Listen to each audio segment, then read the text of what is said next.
Currently, the maximum sustained winds are at 80 miles an hour. And if you weren't aware, at 11 o'clock, they upgraded Tropical Storm Ana to a Category 1 hurricane. Right now, the hurricane force winds extend out from the center about 20 miles, and the tropical storm force winds, up to 73 miles per hour, extends out 80 miles from the center.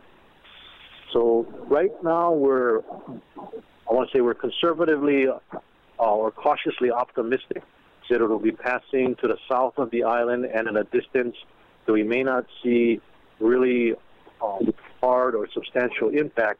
But one of the things that we want the community to continue to maintain their vigilance and guard on is that we still will get some wind. We definitely are seeing some surf picking up down on the southeast side of Puna. We saw surf, last reports, 8 to 15 feet in Pohoiki area.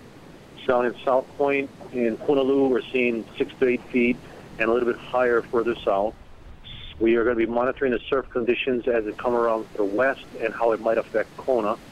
Earlier, they forecasted anywhere from, I think it was 6 to 8 feet, maybe higher on the west side. So we're going to be monitoring that as well. So we are also looking at some of the satellite imagery showing that there's still a lot of moisture that is yet to approach the island and come on island. And in areas like Kau and Kona, it doesn't take much to get to the point of causing any flooding problems. So we are preparing for flooding and heavy rains in some areas, as well as, like I said, we still could see some wind. Early this afternoon, we had reports in the Ocean View area. Crews on the ground were registering 25 to 30 miles per hour sustained, 40 miles per hour plus in gusts. So we are getting some pretty good wind. No tree issues, no road closures at this time. Looks like we're doing fairly well, but we may not have seen the most intense part of the system affect us yet. And the system isn't expected to hit its peak for the Big Island for about 2 a.m., and then we should start seeing things start to improve going forward. So we're monitoring it, and we're maintaining close contact with the Weather Service, as well as we are requesting a lot of field reports from the first responders. So police, fire, and our ocean safety officers are calling in field reports regularly throughout the day. We did adjust our sheltering facilities from what was posted yesterday to today.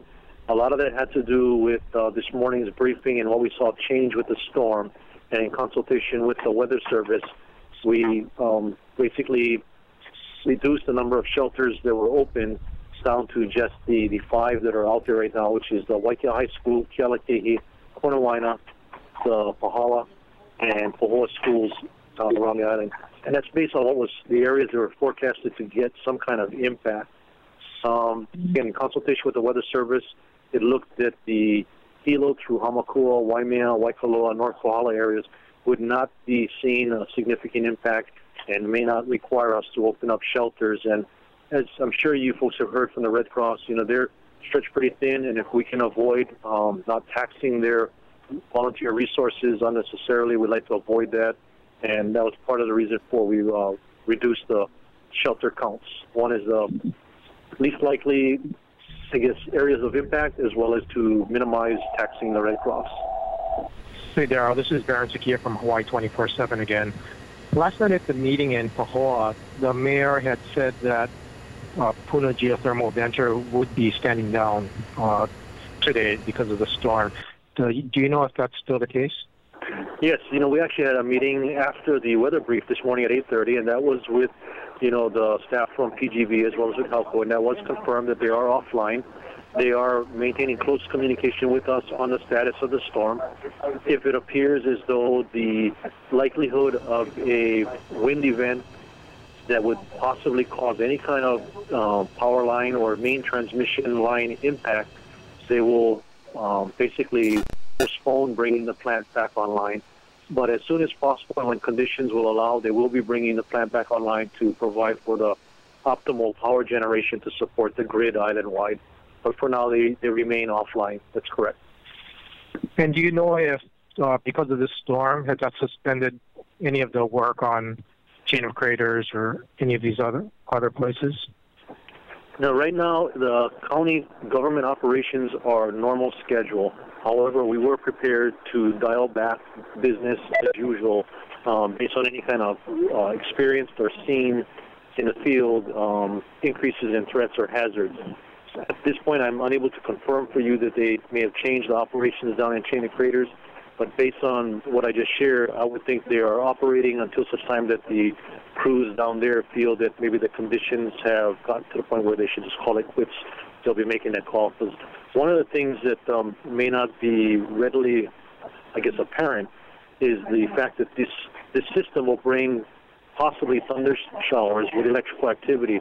If you're down there on the lava flow in Kalapana, those bulldozers provide a very high steel structure in the middle of a very open land mass, so they become vulnerable to the lightning and electrical activity. So there's a lot of things that the crews out there are mindful of as far as safety, and the electrical storms would be one of them. So I apologize, I don't have an exact answer for you as far as if they stopped operations, but I know that they're aggressively trying to get the road done and will be working as long as possible and safe to do so. Daryl, it's Colin again. Quick question, are you aware of any people may have voluntarily evacuated from low-lying areas like Kapoho? No, I don't know of any counts, only because, if they had gone to a shelter, we would know that.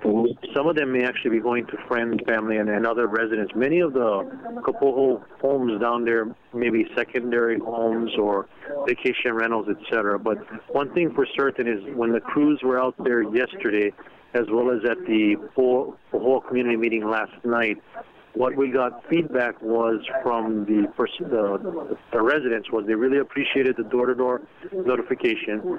They definitely had questions as far as when would the surf possibly come up and pose a hazard, and along those lines, was it safe for them to stay home last night, not knowing, because obviously at nightfall they can't see much and it can be very stressful not knowing what's going to happen. So we were able to at least alleviate their fears that last night it was fine, that the surf would likely be picking up today. And again, they were just very grateful of the notification, but anyway indicate to me that they would be leaving versus just staying there but being more vigilant.